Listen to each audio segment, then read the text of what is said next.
आज हमारे लोकप्रिय मुख्यमंत्री मोहन यादव जी की अध्यक्षता में कैबिनेट की बैठक संपन्न हुई है। उसमें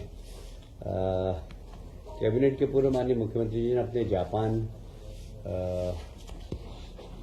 प्रवास के बारे में जानकारी दी है और बहुत ही सफल प्रवास रहा। जापान हमारा ग्लोबल इन्वेस्टर मीट का पार्टनर भी है और उन्होंने जो विशेष रूप से अपनी सहमति प्रदान की है वो है भोपाल और इंदौर के बीच मेट्रो रेल प्रौद्योगिकी, स्मार्ट सिटी समाधान और शहरी विकास प्लानिंग। मध्य प्रदेश में जापानी निवेश को बढ़ावा देने के लिए एक विशेष चैनल स्थापित करने की तैयारी हमारी है। High speed rail corridor, smart transport system पर भी जापान से हम सहयोग लेंगे। जापान की बहुत सारी कंपनियों के साथ माननीय मुख्यमंत्री जी की बैठक हुई है, जिसमें विशेषकर मध्य प्रदेश में जो कपास से कपड़ा से रेडीमेड, ये जो वैल्यू एडिशन किसानों के लिए है, इसमें जापान भी हमारे साथ जुड़कर और इस कपास के वैल्यू एडिशन में अपना सहयोग प्रदान करेगा। सिस्मैक्स कॉरपोरेशन के साथ उज्जैन मेडिकल डिवाइस पार्क में निवेश व अनुसंधान विकास केंद्र स्थापित करने का भी जापान ने आश्वासन दिया है।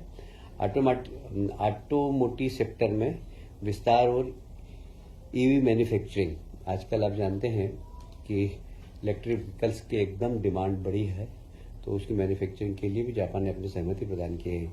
नई उत्पादन लाइन और R&D कौशल विकास केंद्र, इस सब में जापान ने सहयोग करने का आश्वासन दिया है।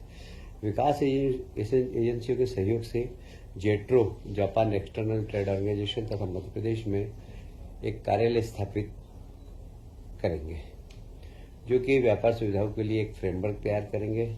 उसी प्रकार जायका, जो कि इस इन्वेस्टमेंट में जापान के साथ मिलकर अन्य राज्यों के साथ एक कॉरिडोर बनाता है, उसमें यह जायका की भी अपनी महत्वपूर्ण भूमिका होगी। केंद्रीय बजट में आप सभी जानते हैं माननीय प्रधानमंत्री जी ने मध्य प्रदेश में, विशेषकर देश के अंदर ही युवाओं, किसान, महिलाओं, इनके सशक्तिकरण के लिए, गरीब युवा, किसान और महिलाओं के सशक्तिकरण के लिए केंद्रीय बजट को फोकस किया। माननीय वित्त मंत्री जी का आभार है कि उन्होंने चारों ही सेक्टर के अंदर काफ़ी अच्छा बजट दिया है और पहले से ही मध्य प्रदेश की सरकार इन चारों ही क्षेत्रों के अंदर काफ़ी अच्छा काम कर रही है। आपको मालूम है, पिछले दिनों देवी अहिल्या जी की जयंती पर हम लोगों ने 300वीं जयंती जो चल रही है उस पर हमने महेश्वर में बैठक की थी और महिला सशक्तिकरण के बहुत महत्वपूर्ण निर्णय भी लिए थे। उसी प्रकार विवेकानंद जयंती पर हमने युवाओं के लिए निर्णय लिए। तो हमारा पहले से ही मिशन चल रहा है, पर केंद्र सरकार के सहयोग करने के बाद इस मिशन में और गति आगे होगी। अभी माननीय मुख्यमंत्री जी ने जल कल्याण अभियान चलाया था। मुझे बताते हुए बहुत प्रसन्नता है कि 11 जनवरी से 26 जनवरी तक मुख्यमंत्री जन कल्याण अभियान के दौरान लगभग 30,716 शिविर में कुल 42.96 लाख आवेदन प्राप्त हुए और जिनमें से 41.71 लाख हितग्राहियों को इनके आवेदन स्वीकृत हुए और उनकी समस्याओं का निराकरण किया। सर्वाधिक 9.91 लाख आवेदन आयुष्मान भारत योजना के अंतर्गत प्राप्त हुए, जिसमें से 9.81 लाख मतलब 99% आवेदन स्वीकृत कर दिए गए आयुष्मान भारत के। सर्वाधिक आवेदनों में लगभग 8,64,000 आवेदन चालू खसरा खतौनी प्रतिलिपियों का प्रदाय, 3.24 लाख आवेदन चालू नक्शा की प्रतिलिपियां और 2.7 लाख आवेदन नो ड्यूज प्रमाण पत्र, 2.2 लाख आवेदन निर्माण श्रमिकों का पंजीयन, क्योंकि आप जानते हैं कि निर्माण श्रमिकों के पंजीयन में राज्य शासन ने इन श्रमिकों के लिए बहुत सारी योजनाओं का लाभ देने की पहले ही घोषणा दी है, तो इससे 2 लाख से ज़्यादा मजदूरों को और जोड़ा गया है। 1.27 लाख आवेदन नक्शा शुद्धिकरण के अंतर्गत स्वीकृत किए गए। जिलेवार अगर हम देखें तो सर्वाधिक जो आवेदन भोपाल में आए 2.40 लाख, छिंदवाड़ा में 2.18 लाख, उज्जैन में 2.13 लाख, इंदौर में 1.20 लाख, मुरैना में 1.19 लाख आवेदन प्राप्त हुए थे, जिनका कि निराकरण हुआ है। आप सभी जानते हैं आज नर्मदा जयंती है।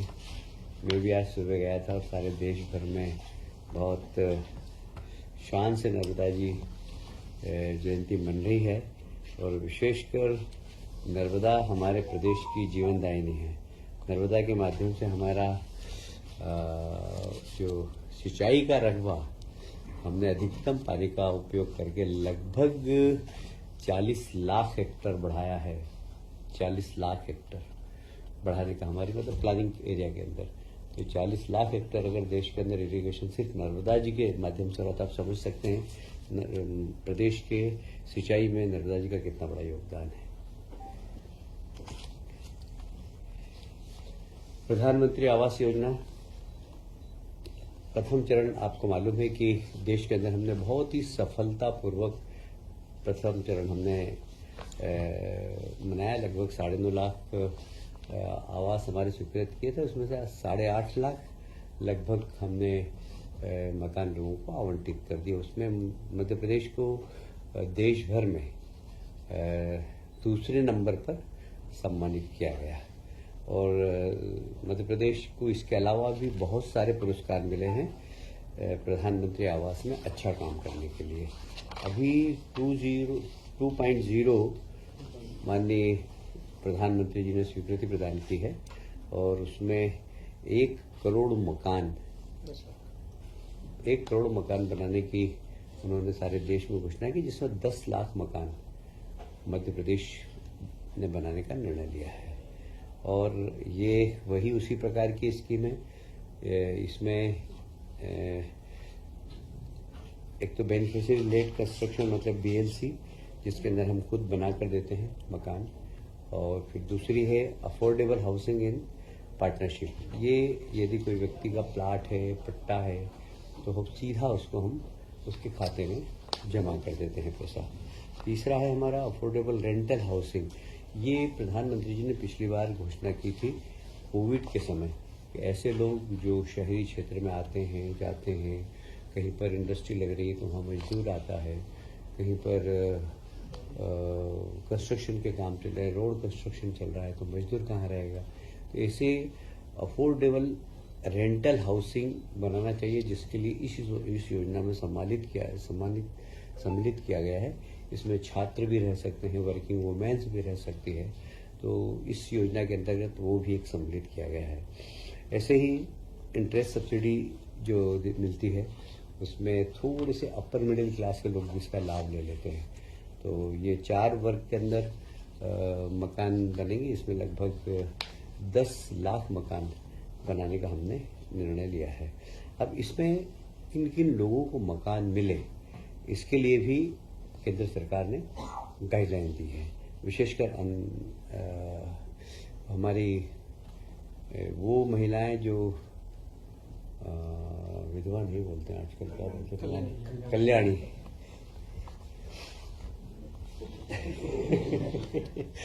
कल्याणी सिंगल वुमेन्स, जो सिंगल वुमेन्स होती है वो, दिव्यांग, वरिष्ठ नागरिक, हमारे ट्रांसजेंडर को भी इस बार सम्मिलित किया गया है। अनुसूचित जाति जनजाति को तो पहले से ही सम्मिलित है। हमारे अल्पसंख्यक भाई, समाज के अन्य कमजोर वर्ग के लोग, जैसे सफाई कर्मी हो गए आपके, हमारे जो PM स्वनिधि के पटरी पे काम करने, व्यापार करने वाले लोग, इनको प्राथमिकता से देना, मतलब स्ट्रीट वेंडर, हमारी प्रधानमंत्री विश्वकर्मा योजना के लाभान्वित लोग जितने भी हैं उनको भी इस योजना में सम्मिलित किया गया है। विभिन्न कारीगर, आंगनवाड़ी की कार्यकर्ता, भवन व अन्य निर्माण श्रमिक, उनको भी इसका लाभ मिलेगा। और मलिन बस्ती के निवासी पर विशेष ध्यान दिया जाए, जिससे कि बस्तियां झुग्गी मुक्त मध्य प्रदेश बन सके। ये गाइडलाइन केंद्र सरकार ने हमें दी है। मैं समझता हूँ इसमें मध्य प्रदेश बहुत पहले भी हमने अच्छा काम किया है। आने वाले समय में और हम अच्छा काम करेंगे और मध्य प्रदेश को हम झुग्गी मुक्त करने का प्रयास करेंगे।